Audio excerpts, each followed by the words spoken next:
कहानी की शुरुआत में एक युद्ध का दृश्य है। अब जंग खत्म होने वाली है क्योंकि नेटो ने एक समझौता साइन कर लिया है। अमेरिका अब पीछे हट रहा है।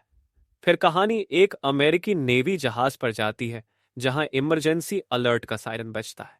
उन्हें आसमान में कुछ प्लेन दिखाई देते हैं और इसलिए एक सीनियर अधिकारी ने दो जेट को उड़ान भरने के लिए कहा। इन जेट्स में जेरी और क्रिस बैठे होते हैं, लेकिन अचानक उन्हें पता चलता है कि वो प्लेन नेटो का है, इसलिए उन्होंने उड़ान को रद्द कर दिया। जेरी इस बात से बहुत परेशान है कि यह दिन में दूसरी बार हो रहा है कि उन्हें उड़ान नहीं भरने दी जा रही। उसका सपना है कि वह अपने देश के लिए लड़ाई में जाए, लेकिन हर बार कोई ना कोई समझौता हो जाता है। तभी वहां नेटो के हेड का हेलीकॉप्टर आता है जिसका नाम जुआन है। वह यूएस नेवी के हेड से बात करते हुए कहते हैं कि उन्हें अपने प्लेन रोकने होंगे क्योंकि वे बेवजह उड़ रहे हैं और अपनी सीमा से बाहर जा रहे हैं। अगर ऐसा हुआ तो उन्हें भारी नुकसान हो सकता है। नेवी एडमिरल को जुआन से मिलना नहीं था, लेकिन उसे मजबूरन उनकी बात माननी पड़ी क्योंकि यह यूनाइटेड नेशन की बात थी। वहीं कैंटीन में जेरी और क्रिस लंच कर रहे होते हैं। तभी उनके पास कैप्टन आता है और बताता है कि जल्द ही कोई जंग शुरू होने वाली है, लेकिन वह सोचता है कि जेरी और क्रिस मानसिक रूप से इसके लिए तैयार नहीं है। जेरी ने नेवी इसलिए ज्वाइन की थी ताकि वह दुश्मनों को सबक सिखा सके, लेकिन उसे मौका नहीं मिल रहा। वह इस बात से बहुत परेशान है। तभी उसे अंदर बुलाया जाता है जहां पता चलता है कि वह नेवी छोड़ने वाला है। एडमिरल इस बात से खुश नहीं है और उससे वजह पूछते हैं। जेरी बताता है कि उसे बस बड़े और अमीर लोगों के एयर शो में समय बिताना पड़ता है, जिससे उसकी फाइटर पायलट की ट्रेनिंग खराब हो रही है। एडमिरल कहते हैं कि वह उसके इस्तीफे पर कुछ समय बाद जवाब देंगे। बाहर निकलकर जेरी अपने पिता को कॉल करता है और क्रिसमस की बधाई देता है। तभी उसका साथी जॉन आता है जो उसके इस फैसले से खुश नहीं है। जॉन उसे जाने से रोकता है, लेकिन जेरी ने अपना मन बना लिया है। तभी उनकी नजर एक बोर्ड पर पड़ती है जिसमें अगले मिशन के नाम होते हैं और उसमें दोनों का नाम लिखा होता है। यह देखकर जेरी गुस्सा हो जाता है क्योंकि इससे उनका क्रिसमस खराब हो जाएगा। जॉन कहता है कि कम से कम इस बहाने वे एक साथ एक आखिरी बार उड़ान भर सकते हैं। फिर दोनों टेक ऑफ करते हैं। उनका मिशन एक नो फ्लाइंग जोन में जाकर वहां की कुछ फोटो खींचना होता है, लेकिन यह काम उनके लिए बहुत खतरनाक साबित हो सकता है और उन्हें इसका कोई अंदाजा नहीं होता। दोनों बहुत खुश है क्योंकि उन्हें लंबे समय बाद उड़ान भरने का मौका मिल रहा है। समुद्र से दूर जाकर उन्हें जंगलों में कुछ गतिविधियां दिखाई देती है जहां कुछ अनधिकृत सैनिक है जो जर्मन सरकार के लिए काम करते हैं। उन्हें इनकी फोटो खींचनी होती है। जेरी का रडार काम करने लगता है, यानी वह सही जगह पर पहुंच गया है। वह उस जगह के ऊपर उड़ता है और सभी की फोटो खींच लेता है, लेकिन उसकी स्पीड कम होने के कारण लोग उसे देख लेते हैं। वे समझ जाते हैं कि यह यूएस नेवी का प्लेन है और वे अपनी एंटी लॉक मिसाइलें फायर कर देते हैं। अब दोनों पायलटों के लिए चूहे बिल्ली का खेल शुरू हो जाता है जिसमें हारने वाले की मौत तय होती है। दोनों पायलट घबरा जाते हैं और तुरंत अपने सीनियर्स को संदेश भेजते हैं, लेकिन मदद आने में समय लगेगा। तब तक उन्हें खुद ही स्थिति संभालनी होगी। जेरी अपनी स्किल्स से एक मिसाइल को नष्ट करने में सफल होता है, लेकिन जब वह दूसरी मिसाइल को नष्ट करने की कोशिश करता है तब वह मिसाइल उनके प्लेन से हल्की सी टकरा जाती है। इससे उनके जेट की टेल में गड़बड़ी हो जाती है और उनकी स्पीड कम हो जाती है। इस वजह से वे मुश्किल में पड़ जाते हैं। मुसीबत और बढ़ जाती है जब इजेक्शन सीट बाहर नहीं निकल पाती क्योंकि जेट बीच में से दो टुकड़ों में टूट गया है, लेकिन शुक्र है कि वे दोनों इजेक्ट हो जाते हैं। हालांकि उनका प्लेन बुरी तरह से क्रैश हो जाता है। यह खबर एडमिरल तक पहुंच जाती है और अब वह भी उनसे संपर्क नहीं कर पाएंगे क्योंकि उन्होंने खुद को इजेक्ट कर लिया है। अब असली कहानी शुरू होती है। दो अमेरिकी पायलट जर्मन के घने जंगलों में अपनी जान बचाने के लिए लड़ेंगे। सबसे पहले जेरी का काम होता है कि वह अपने साथी जॉन को ढूंढे जो उतरते समय कुछ दूरी पर गिरा था। जेरी पूरी कोशिश करता है कि वह जॉन को ढूंढ सके। आखिरकार उसे जॉन एक जगह पर मिल जाता है, लेकिन जॉन की हालत बहुत खराब होती है और वह खुद के पैरों पर चल नहीं सकता। वह जेरी से कहता है। जेरी और जॉन जंगल में फंसे हुए हैं।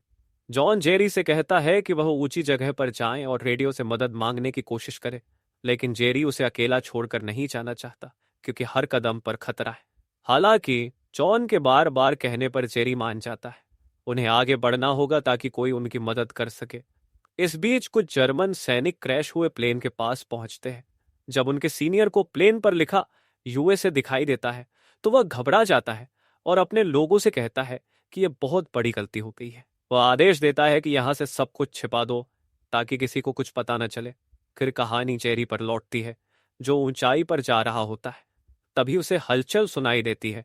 जर्मन आर्मी उनके चारों ओर घेर लेती है। उनका सीनियर जॉन से उसका आईडी कार्ड मांगता है, और जब उसे अमेरिका लिखा हुआ कार्ड मिलता है तो वह बहुत गुस्सा हो जाता है। वह अपने साथी शॉन को कुछ निर्देश देकर वहां से चला जाए। फिर शॉन जॉन को खड़ा करके उसे पीछे से गोली मार देता है। यह देखकर जेरी का गुस्सा फूट पड़ता है और वह गाली देता है, जिसे शॉन सुन लेता है। शॉन अपने लोगों से कहता है कि एक और आदमी वहां है और उसे पकड़ने का आदेश देता है। लेकिन जेरी बहुत फुर्तीला होता है। वह उनकी अंधाधुंध गोलीबारी के बीच से निकलकर वहां की सबसे ऊंची जगह पर पहुंच जाता है और फिर अपने बेस से संपर्क करने की कोशिश करता है।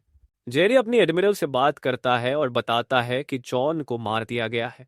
अब जर्मन सैनिक उसके पीछे है, इसलिए वह जल्दी से उसे बचाने के लिए आने को कहता है। एडमिरल उसे शांत रहने को कहते हैं और उसे एक लोकेशन के कोऑर्डिनेट्स देते हैं, जहां जाकर उसे संपर्क करना है। वे उसकी मदद के लिए टीम भेज रहे हैं। यह सुनकर जेरी उस लोकेशन की ओर बढ़ने लगता है, लेकिन यह इतना आसान नहीं है। जब नेटो हेड को इस बात की खबर लगती है तो वह तुरंत एडमिरल के पास आता है और कहता है कि उसने एक फाइटर जेट को मिलिट्री एरिया में क्रैश होते देखा है। एडमिरल इस पर सहमति जताते हैं और बताते हैं कि उनका एक पायलट मारा गया है। यह सुनकर नेटो तुरंत उसकी टीम को वहां जाने से रोकता है। नेटो कहता है कि उन्होंने अभी अभी एक समझौता साइन किया है और अगर उन्होंने अपनी टीम वहां भेज दी तो फिर से जंग शुरू हो जाएगी, जो सब कुछ खराब कर देगी। वह एडमिरल से कहता है कि उन्हें समझना चाहिए कि वह एरिया नो फ्लाइंग जोन है। इस बीच यूएस नेवी भी बेबस हो जाती है, क्योंकि यह एक वर्ल्ड अफेयर का मामला है।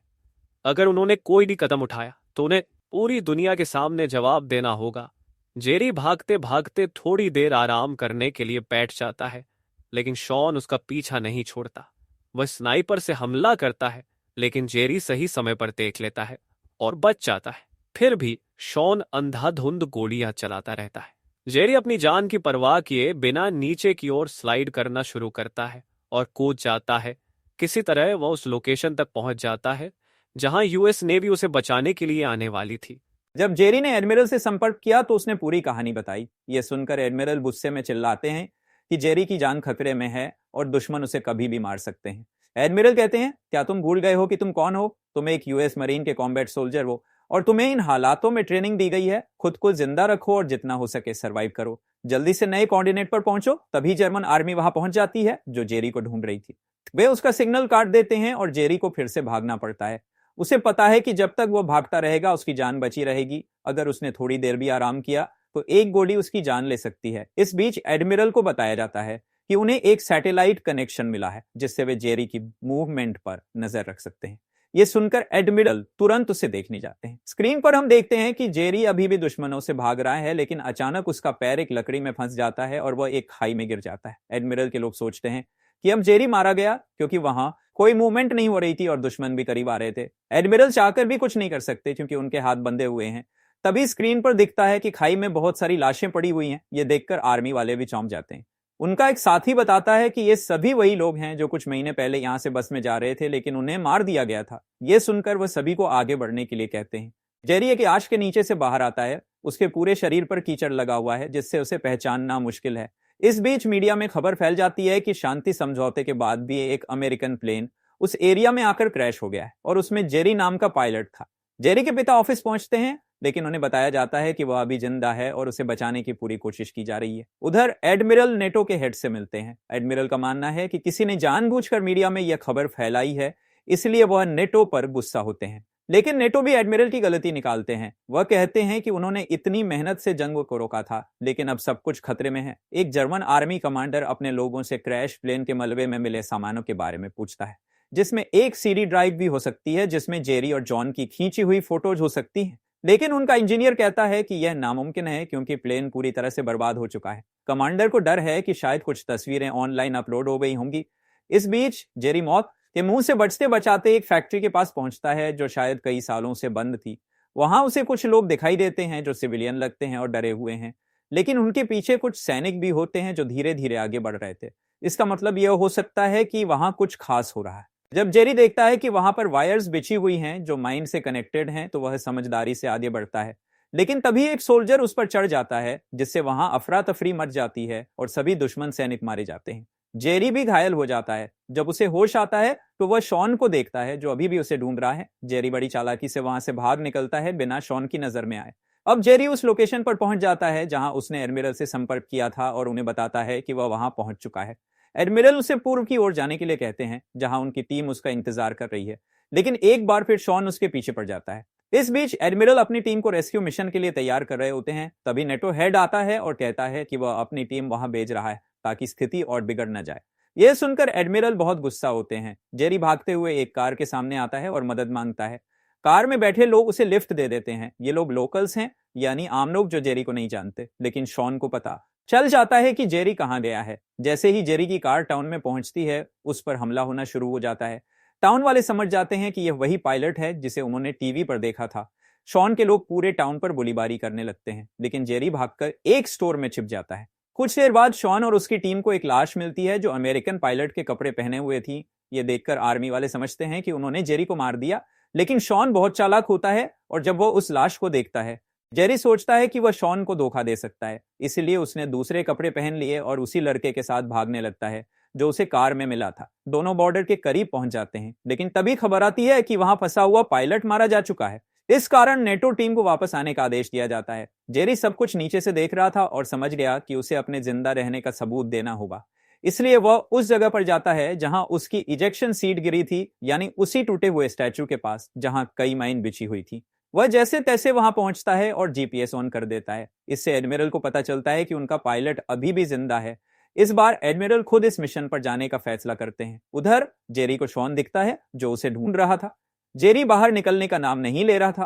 तभी शॉन को हेलीकॉप्टर की आवाज सुनाई देती है और वह अपना धैर्य खो देता है। वह जेरी के करीब जाकर उसे मारने की कोशिश करता है, लेकिन यह जेरी का प्लान था। जैसे ही शॉन आगे बढ़ता है, जेरी पीछे से बर्फ में छिपकर उसे गोली मार देता है, जिससे शॉन वहीं गिर जाता है। अब अकेले जेरी के पीछे पूरी आर्मी पड़ चुकी है, जिसमें कुछ टैंक भी शामिल हैं। जेरी भागना शुरू करता है, लेकिन कब तक भागेगा, वह दूसरे देश में है और एक गोली लगने से उसका खेल खत्म हो सकता था। लेकिन तभी अमेरिका की मदद आती है। वे दुश्मनों पर अंधाधुंध गोलियां चलाने लगते हैं। उनके लिए सबसे कीमती चीज सैनिक की जान बचाना होती है, इसलिए वे दुश्मनों के टैंक को नष्ट कर देते हैं। लेकिन जेरी जिस काम के लिए आया था उसे पूरा करना जरूरी था, इसलिए वह वापस उस सीट पर जाता है और उस सीढ़ी को लेकर आता है जिसमें सारी फोटो स्टोर थी। जेरी को एडमिरल बचा लेते हैं और उसे सीढ़ी देते हैं। जब जेरी शिप पर पहुंचता है तो उसका हीरो की तरह स्वागत होता है। लेकिन इस सब के बीच एडमिरल को उनकी नौकरी से हटा दिया जाता है, क्योंकि उन्होंने कई बार नियमों का उल्लंघन किया और अपने सीनियर्स की बात नहीं मानी। जेरी का फैसला वहीं, जेरी ने अपना इस्तीफा वापस ले लिया और नेवी में हमेशा रहने का फैसला किया। आपको यह कहानी कैसी लगी, हमें कमेंट करके जरूर बताएं। मिलते हैं अगली वीडियो में। धन्यवाद।